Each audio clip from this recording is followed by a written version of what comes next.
Hello दोस्तों, कैसे हैं आप लोग। आज मैं जो टॉपिक लेके आया हूं वो कोई तैयारी नहीं है उसकी, ना मैंने उसके बारे में बहुत सोचा था। आज सुबह मैं यूं ही किसी काम से जा रहा था तो मैंने देखा कि एक बच्चा करीब 7-8 साल का रहा होगा, उसके ऊपर बहुत सारा पीछे बड़ा सा बैग लदा हुआ था और हल्का सा आगे की तरफ झुका हुआ यूं करके बेचारा चला जा रहा था। तो मैंने सोचा कि जो है वो ये बड़ा होकर क्या बनेगा, क्या ये आईएएस बनेगा, आईपीएस बनेगा या फिर डॉक्टर इंजीनियर बनेगा। वो तो जो बनेगा बनेगा, लेकिन इंपॉर्टेंट ये है कि इस वक्त उसके साथ हो रहा है, मुझे लगता है कि ये सरासर ज़्यादती। तो आज हमारा जो टॉपिक है कि क्या हम अपने बच्चों को, देखिए सबके बच्चे होते हैं, हमारे ही बच्चे हैं, सबके बच्चे होते हैं, क्या हम अपने बच्चों के ऊपर अननेसेसरी अनड्यू स्ट्रेस डाल रहे हैं, क्या हम उनके साथ ज़्यादती कर रहे हैं, क्या हम उनसे उनका बचपन छीन ले रहे हैं। तो चलिए इस बारे में हम बात शुरू करते हैं।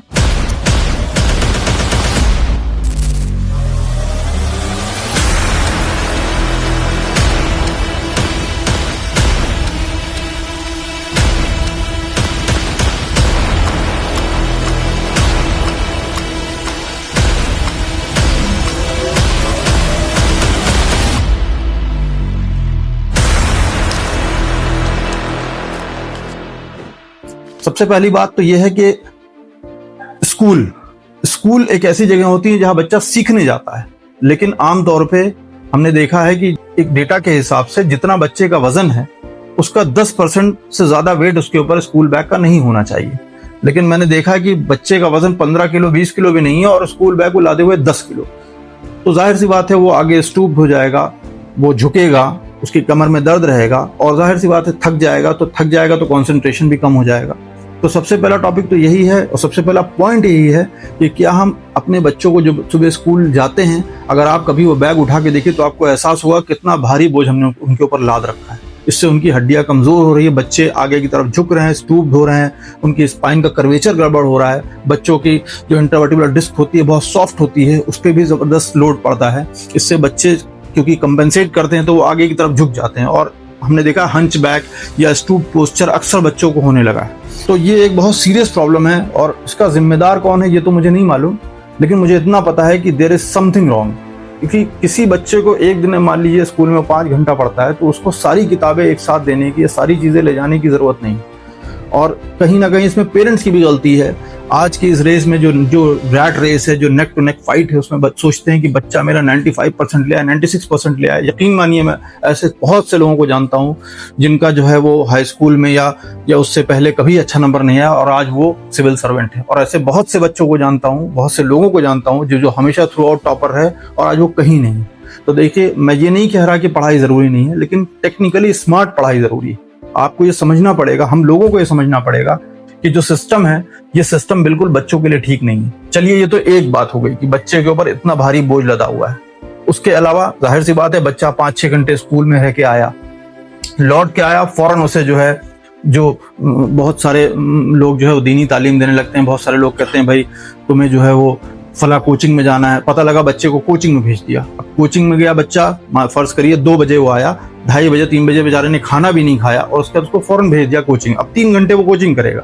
उसके बाद पता लगा कुछ पेरेंट्स और शौकीन होते हैं, वो कहते हैं नहीं मेरा बच्चा और उसको हर फील्ड में माहिर होना है, तो उससे कहते हैं कि तुम्हें स्पोर्ट्स एकेडमी भी जाना है। तो इस तरह फर्ज करिए कि पूरे दिन बच्चा सुबह से लेकर रात तक बेचारा फंसा रहा।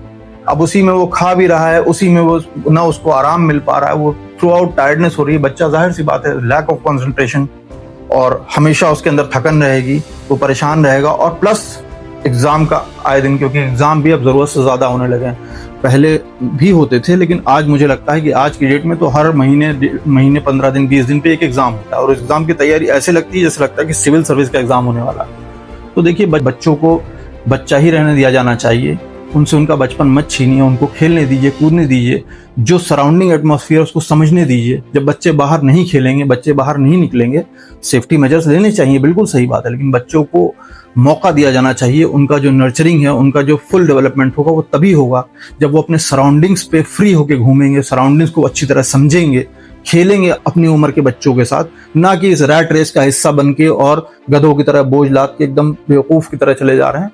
मैं बिल्कुल इसको अदरवाइज मत लीजिए, लेकिन ये कहीं ना कहीं आप अपने आप से पूछिए कि जो बच्चा, आपका बच्चा अगर इतना भारी बोझ लेके जा रहा है तो क्या आप उसको सही समझते हैं? मुझे यकीन है कि इस सवाल का जवाब कहेंगे नहीं, मैं सही नहीं समझता, लेकिन हम कुछ करते नहीं। तो हमें जो है इसमें कुछ ना कुछ करने की जरूरत है। हमें इस सिस्टम को चैलेंज करने की ज़रूरत है, ये बताने की ज़रूरत है कि नहीं, ये हमारे बच्चे हैं, कोई खच्चर नहीं है जिनके ऊपर हम इतना लोड लादे हुए हैं। और थोड़ा सा पेरेंट्स को भी इस बात को समझना है कि हर बच्चा अलग होता है, हर बच्चे के अंदर एक अलग टैलेंट होता है। उस टैलेंट को समझिए, उस टैलेंट को निखारने की कोशिश करिए।